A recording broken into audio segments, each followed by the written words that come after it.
Shiati Tagak and his son Stephen are on their way to the flow edge. It's where the ice ends and the ocean begins. A place that teems with wildlife.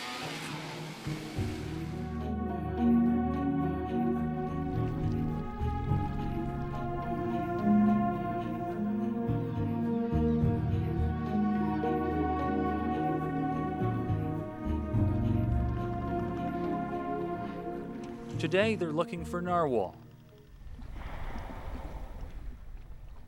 The whales swim by here every year, moving into nearby fjords for the summer months. Shiati has been part of the annual narwhale hunt since he was a boy. He says, "I started joining my father for the whale hunt when I was about 9 or 10, and I started hunting them myself when I was 14. The Mitimatiluk Hunters and Trappers Association oversees the hunt in Pond Inlet. Hunters have to pick up permits from Jacob Aniviapik. He says the hunt continues to be an important part of Inuit life. He says whale hunting is very important to the people of Pond Inlet. It is crucial to them. In the past, it was their only means of survival. Now it's used for food, and it has commercial benefits because the tusks can be sold to the co-op for $150 a foot. That can mean big money for someone whose only income is through hunting. But there are limits set on how many narwhal can be hunted each year. He says the government has strict rules on how many whales and polar bears can be hunted. However, we are free to harvest as many walruses and seals as we need." For the last 40 years, the federal government has decided how many narwhal each community in Nunavut can harvest. But 3 years ago, 5 communities had a chance to do something that they haven't done since before the government arrived: manage their own narwhal hunt. The Nunavut Wildlife Management Board came up with the idea, and it hopes that this test will prove that Inuit are capable of community management. Hunters themselves in the past have sort of cried out, to us is that, we should look after our own management. Now the land claim really directed us to do that.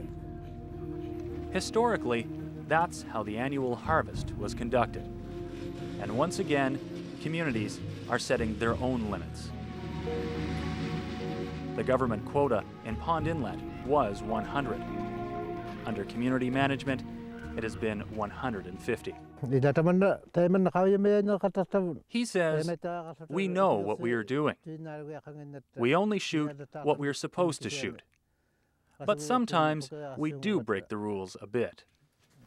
The transition from a quota system to community management went relatively smoothly. But there were exceptions. They were restricted.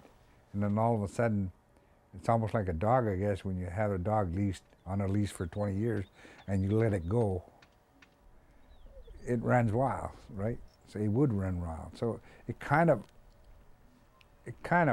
went that way in some communities, but it was controlled reasonably well.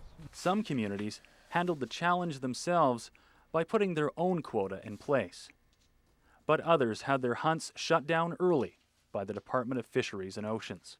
It was only the once in 2000 where DFO instituted a closure at Agecoutay. There were reports of a large number of landed narwhal as well as a large number of wounded and escaped and sunk and lost. This was considered a significant increase.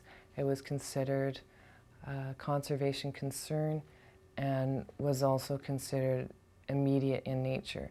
And there was an immediate closure. Hunters say they can cut down on the number of narwhals hunted, but making sure every animal is retrieved after it's shot isn't as easy. Even the best laid plans can fail. Shiati couldn't get his boat into the water quickly enough to get this whale before it sank. He says, hunters never waste whales on purpose. Hunters here in the Arctic aren't negligent. Sometimes it's unavoidable to lose an animal. It happens all the time, but not on purpose. If it was on purpose, Jacob Anaviapik says the hunter would be held accountable. He says conservation-minded hunting has always been a part of Inuit life. It has always been the Inuit tradition not to overhunt. It's the Inuit way of survival. Conservation of whales has always been taken into account by Inuit, and if a hunter disrespects the hunting rules, he will be confronted and will be required to go before a committee. He can even have his whaling rights removed. Nunavut's hunting organizations feel they've done all they can to make community management a success. But the government is still concerned about the number of whales being struck and lost, and those that are injured and manage to escape. And that's sure to be a sticking point as the 3 years of community management is reviewed. Narwhale are a finite resource. There is a finite number of narwhale, and I believe that the population of Nunavut is increasing at a higher rate than the population of narwhale. And you can't have your hunting mortality increasing at the same rate because the narwhale just aren't being born as fast. So therein lies the problem. There has to be some restrictions made. Where that restriction comes from, we like to make that decision together, but there needs to be some kind of restriction. But more information needs to be collected before any decision can be made. Right now, no one really knows how many narwhal there are in the high Arctic. The last aerial survey and count was done more than 20 years ago.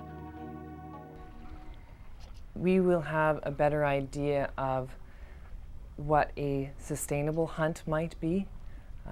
When there may be a conservation concern, it will give us more information to make those kinds of decisions.